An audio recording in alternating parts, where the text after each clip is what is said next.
El coleccionista de voces nos grabó incluso en nuestros momentos más íntimos. Mi nombre es Alicia, y durante 3 años creí que mi mayor problema era el tráfico de la ciudad o las facturas de la luz. Vivíamos en un edificio tranquilo, de esos donde todos se saludan por cortesía pero nadie sabe realmente quién es la persona que duerme al otro lado del muro. Mi vecino del 4B era, a simple vista, el habitante ideal, un hombre de unos 40 años, siempre de traje gris, que respondía con un asentimiento de cabeza cada vez que coincidíamos en el ascensor. No hacía fiestas, no ponía música alta, no recibía visitas. Era, literalmente, una sombra que compartía mi rellano. Pero hace exactamente una semana, la sombra se esfumó. No hubo camiones de mudanza, ni ruido de cajas, ni despedidas. Un martes por la mañana, su puerta simplemente dejó de abrirse. El miércoles, el periódico se acumuló en su entrada. Para el viernes, el silencio que emanaba de su departamento era tan denso que se sentía en el pasillo como una presión en los oídos. Me pareció extraño,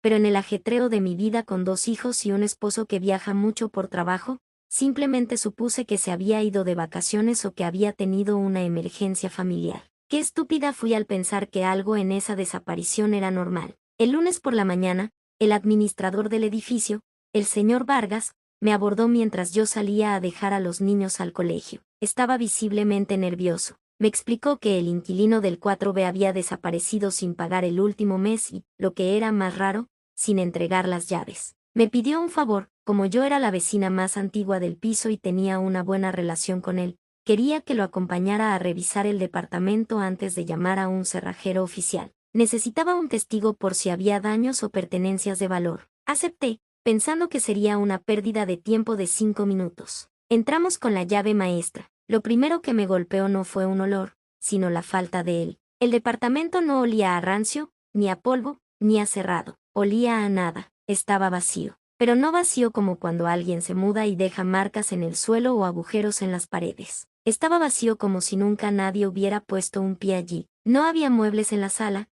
ni cortinas en las ventanas, ni una sola mota de polvo en el suelo de madera. Qué raro, susurró el señor Vargas mientras revisaba la cocina. Los gabinetes estaban abiertos y relucientes. No había ni un grano de sal, ni una mancha de grasa. Parecía el escenario de una casa modelo que nadie ha habitado jamás. Recorrimos las habitaciones. La recámara principal estaba igual, el closet abierto, vacío, sin una sola percha olvidada. Mi pulso empezó a acelerarse sin razón aparente. Había algo profundamente antinatural en ese orden extremo. Sin embargo, al llegar al final del pasillo, notamos que la puerta de un pequeño cuarto de servicio, que normalmente se usa como bodega, estaba cerrada con una cerradura electrónica que el administrador no reconoció. Esto no estaba aquí cuando le renté el lugar, dijo Vargas, sacando una pequeña palanca de su cinturón de herramientas. Le tomó casi 10 minutos forzar la puerta, y cuando finalmente se dio con un chasquido metálico, el aire que salió de ese cuarto estaba caliente, cargado de una electricidad estática que me erizó los vellos de los brazos. Al encender la luz de ese pequeño cuarto, el mundo que yo conocía se derrumbó. En una habitación de apenas 3 metros cuadrados, no había maletas ni cajas de mudanza. Había una mesa de metal profesional con una computadora de torre de alta gama y 3 monitores de 32 pulgadas conectados entre sí. Los cables, organizados con una precisión militar, se hundían en las paredes a través de pequeñas perforaciones que habían sido selladas con silicona gris para que no se notaran desde afuera. Vargas, con manos temblorosas, encendió el equipo. Los monitores parpadearon y revelaron una interfaz que parecía sacada de una agencia de espionaje. No había fondos de pantalla coloridos, solo carpetas organizadas por fechas. La primera carpeta tenía la fecha de hace exactamente 8 meses. Con el corazón martilleando en mi garganta, hice clic en un archivo al azar. El audio empezó a reproducirse. ¿Crees que debamos comprar el sofá azul o el gris? Era mi propia voz. Se escuchaba tan nítida como si yo estuviera hablando dentro de ese cuarto. El gris se ensucia menos con los niños, Alicia, respondió la voz de mi esposo, Marcos. Era una conversación de nuestra cocina de hace 6 meses. Una conversación trivial, privada, familiar. Escuché el sonido de mis hijos peleando por un juguete al fondo, el tintineo de los cubiertos contra los platos, incluso el suspiro de cansancio de mi esposo al sentarse. El audio era tan perfecto que podía escuchar el tic-tac del reloj de nuestra pared. Empecé a hiperventilar. Abrí otra carpeta, esta vez una marcada con videos nocturnos. Se desplegó una cuadrícula de archivos grabados con visión infrarroja. eran nuestras ventanas. Se veía a mis hijos durmiendo en sus camas, a mi esposo y a mí viendo la televisión en la sala, e incluso tomas de mí misma caminando por el pasillo en pijama hacia el baño a las 3 de la mañana. Eran tomas hechas desde una distancia considerable,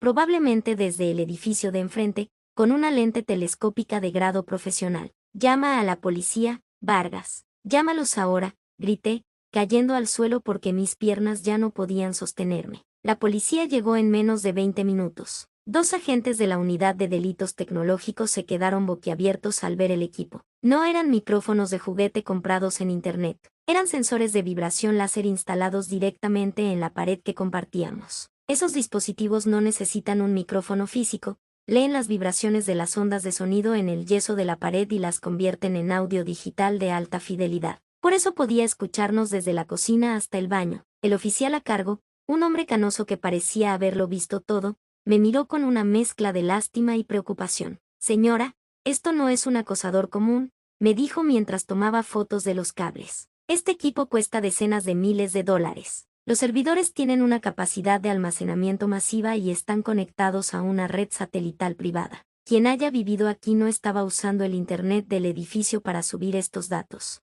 Los enviaba a un servidor externo en tiempo real. Me senté en el suelo del pasillo, el mismo pasillo que compartí con ese vecino durante 8 meses. Empecé a repasar cada segundo de ese tiempo en mi cabeza. 8 meses de conversaciones privadas. 8 meses de secretos financieros que discutí con mi esposo. 8 meses de mis hijos creciendo. Recordé una noche de hace 3 meses en la que me sentí observada mientras me cambiaba de ropa, una sensación que descarté como paranoia. No era paranoia. Él estaba ahí, al otro lado de la pared, posiblemente con unos audífonos puestos, escuchando mi respiración. La investigación reveló cosas aún más aterradoras. El nombre con el que el vecino se registró, Roberto Méndez, era el nombre de un hombre que había fallecido en 1994. La identificación que presentó era una falsificación perfecta que incluía chips de seguridad biométricos. El administrador recordó que el hombre llegó hace exactamente 8 meses, el mismo día en que empezaba la primera carpeta de grabaciones. No fue una coincidencia. Él alquiló ese departamento específicamente porque compartía la pared más larga con nuestra vivienda. Han pasado 3 días desde el hallazgo. Mi familia y yo nos mudamos a un hotel esa misma noche. No podíamos soportar pasar un segundo más en un lugar cuyas paredes se sentían como oídos abiertos. La policía logró rastrear una de las señales satelitales, pero los llevaba a una dirección fantasma en las Islas Caimán. Pero lo más inquietante ocurrió ayer. El detective me llamó para darme una actualización. Revisaron las cámaras de seguridad del edificio de los últimos meses. El vecino sabía exactamente dónde estaban los puntos ciegos. Solo aparecía en 3 grabaciones en 8 meses, y en todas llevaba una gorra y la cabeza baja, ocultando sus rasgos a la perfección. Sin embargo, en una de las grabaciones del pasillo, de hace apenas 2 semanas, se ve algo que me ha quitado el sueño. En el video, yo salgo de mi departamento cargando las bolsas del supermercado. Una de las bolsas se rompe y las manzanas ruedan por el suelo. El vecino aparece en el encuadre y me ayuda a recogerlas. En el video se ve cómo me sonríe y me dice algo amable. Yo le devuelvo la sonrisa, agradecida por su ayuda. Lo que no se ve,